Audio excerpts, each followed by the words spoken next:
Hello everyone, this is Andrew the Moo, and we're here with EA Kids. And our next licensed game. Having played Snoopy's Magic Show, we now move on to Sesame Street. Counting Cafe as my voice cracks on Sesame, which is Sesame Street. Oh dude, I love the look on Grover's face, and at one point I'm just going to hold on that. But first I want to show off one of the neat things about this game, at least in my opinion, one of the neat things about this game. There's talking in this game. You got Jerry Nelson, who was the voice of Mr. Johnson, the blue guy with the red hair, and I can't remember who did the voice of Grover, and that bugs me. But this is another Sesame Street game in which you are learning. It's edutainment. Breakfast! One moment. Waiter! I'm hungry. I'd like 2 oranges. Wait. So, like, that's the thing about this game is you've got talking, and you're basically edutainment as per normal. And what you do is you walk up to the shelf that has the item that you want, you get them, and you bring them back. And I found it funny that there are numbers on the wall, which is kind of interesting to me.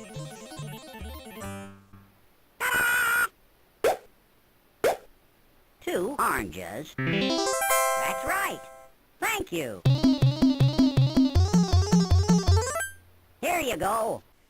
And for beating it, we get 1 star. So, I mean, that's literally all we're doing the entire game. With a few additions that we'll talk about in a moment. Yo, Wren! And from this point on, I'm going to talk over the game. I just wanted to show off the fact that there is, audio in the game other than music. And I'm kind of wondering exactly how much of the space on the cartridge was taken up by the voices. So we need 2 muffins and 1 orange. And there are 5 levels per stage, 36 levels total, which means, 6 stages in all.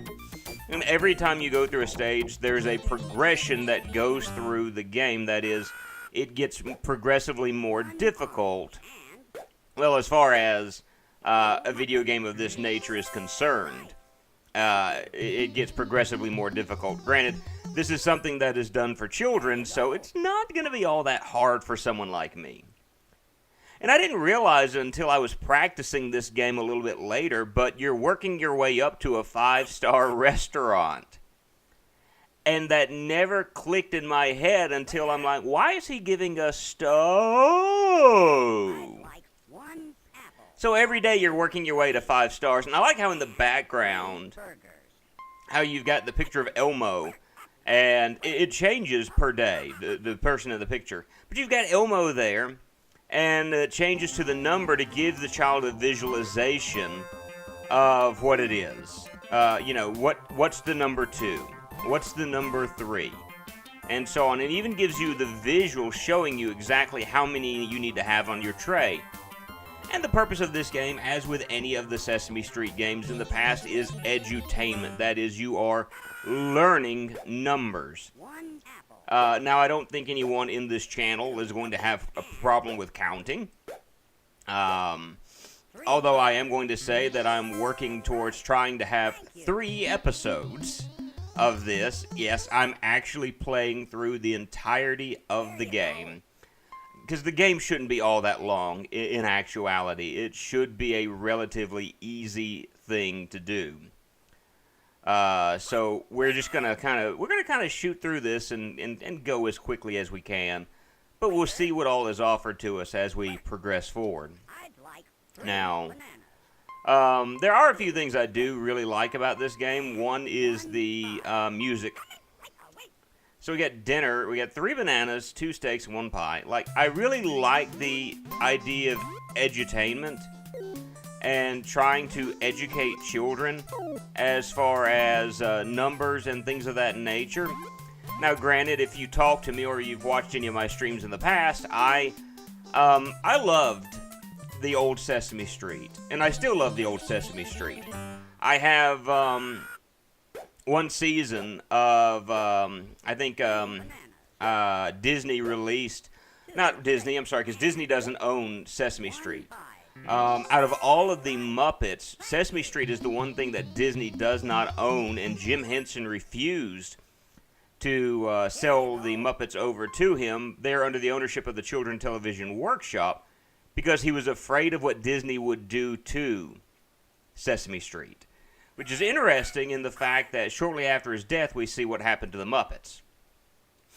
But there was a DVD release, actually two, of some of the older episodes of Sesame Street, and I own some of the old videos. 2 bananas, 2 cookies, 2 pies.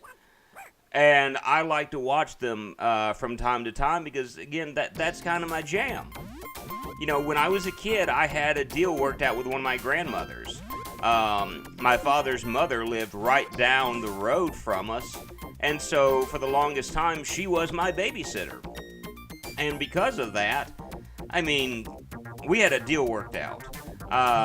She wanted to watch her shows. That is, she wanted to watch The Days of Our Lives, which, you know, of course, is a soap opera. And there's another show that she wanted to watch, and she said, we'll work out a deal. As long as I get to watch my shows, I'll let you watch your shows after that. And so for the longest time, along with being able to deal, you know, numbers and letters and things of that nature, I could tell you the plot line of any of the soap operas at the time. So, I mean, that's just the way that it was. All right, so where are you going, monkey? And I kind of find it weird that the star is exactly where it is. It kind of seems weird to me. All right, we found the star. We've got it for the monkey. I have got to get a clip of Elmo's face there and put it on the Discord chat. But like, after I watched the soap operas, there's Ernie in the background. I got to watch PBS, which is the public broadcasting station. And if you don't know what PBS was originally, or one of the purposes behind that, was to be able to give children television shows that helped them learn. In fact, Sesame Street got its beginning because of the fact that they found that children in certain inner city areas did not have programming or after-school things to help them continue learning. And so Sesame Street was the idea that came from that. It was the idea of having a television show that would teach children in inner city areas those important things. And there's Bert. I'm going to skip those eggs. I'm going to tell you why in just a moment. Because there's actually a creative, not quite a creative way you can do this, but watch. He's not hitting a golf ball, he's hitting eggs. And I can actually stand here and I can grab the 2 eggs and, ooh, I'm missing a muffin. Hello, I'm missing a muffin. But as I was saying, like, it was to help offer programming to inner city children who did not have access to programming like that. And so I always thought that was neat that that's where it began. They did not originally have Jim Henson in mind, or the Muppets, when they were coming up with that idea, but that's what ended up happening. Is Jim Henson came on board, and the Muppets ended up becoming a major part of it, and the rest is history. And that's the reason why Sesame Street takes place on Sesame Street. It looks like an urban area. Well, that's because that's the goal that they were going for while they were filming the show. And if I remember correctly, Sesame Street is supposed to be located in New York City. If I remember right. I may be wrong. So that to me was always an interesting fact that that's the whole purpose behind the show. Now, Sesame Street now, I mean, I'm going to be honest. I understand someone could easily say, well, it's because you're a 35-year-old. Well, I want to say it's not so much that I'm a 35-year-old, because I can still watch the old episodes of Sesame Street without a problem in the world. I guess I'm just not into... I think Sesame Street, in the same way as the Muppets, has lost a lot of its, nuts. Well, I can show you what happens when you grab something you don't need. If you grab something you don't need by accident, you can walk over here, and you feed it all to Cookie Monster. And then you got to start all over again, but at least it lets you clear your tray. And yes, I know far more about this game than I should. I understand I'm not the target demographic now because I'm not a small child and whatnot, but I just don't feel like that Sesame Street, along with the Muppets, just they don't have the magic they used to. And a lot of that is because of the fact it's no longer under the umbrella, if you will, of Jim Henson. Because he's the one who gave the magic that really went to them. Notice the fact that Bert is in the picture now instead of Elmo. And also instead of a 1, there's a 2 in the left corner. So I wanted to point all that up. So I'm just not quite into it like I used to. Although I do know they have kind of like a homeless Muppet, which I found funny. That one of the things that different groups would present is, you know, like, this Muppet is the first homeless Muppet. And then you see this tweet by an individual that makes the statement, Oscar the Grouch been living in his garbage for how many years? Whoa. Oh, it's Hoots. I think that's Hoots the Owl, who was originally voiced by the same guy, Kevin Clash, although I don't think Clash does the voices anymore due to reasons. Oh, yeah, there's that kid as well. I gotta be careful of him. That's Farley, because he's going to try to throw a extra burger, and I've already got enough burgers, and Hoots is going to do an apple while we hear a farty sound.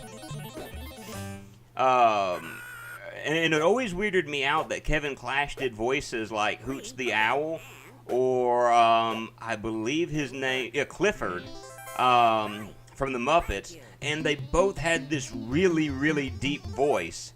And then you turn around and you realize that he also did the voice of Elmo and Baby Sinclair, both of which had extremely high-pitched voices. So the man does have good vocal range as far as being able to change the way his voice sounds. And to me, that was always a very amazing thing. But that's the way this game is basically going to work. The levels are going to be a little bit more difficult as we go on, because the restaurant is going to expand, and I got off subject again. I have a tendency sometimes, as he's throwing steak, I can get those steak from him if I so choose in just a moment. I can get pie from Farley, but I want to get the bananas first. Banana, Hannah banana.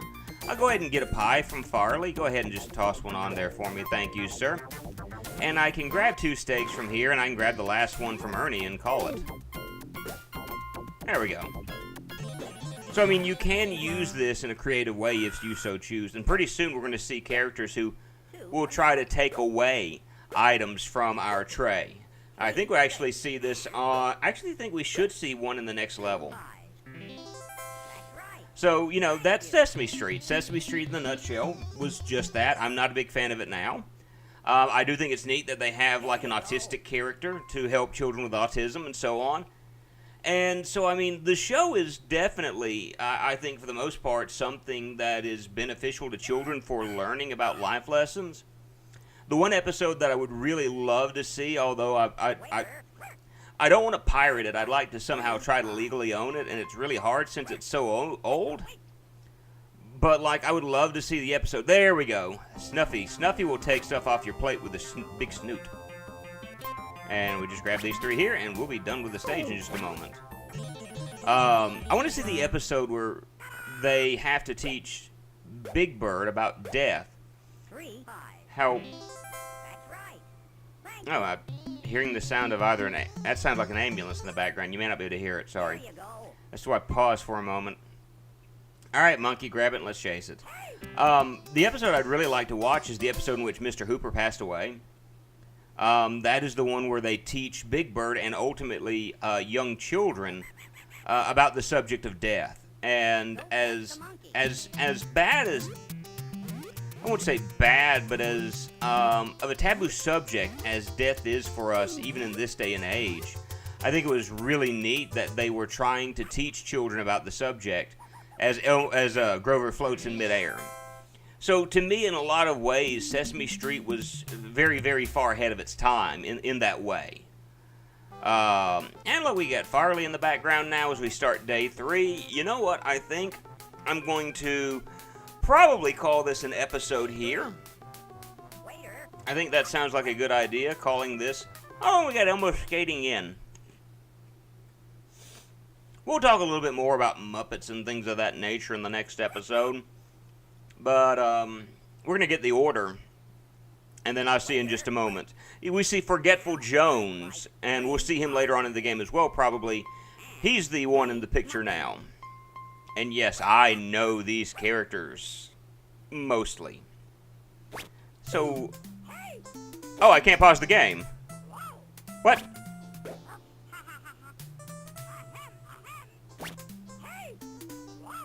Okay, so you can't pause the game. Hold on. Okay. So now I'm going to call this an episode, and we'll be back in just a minute.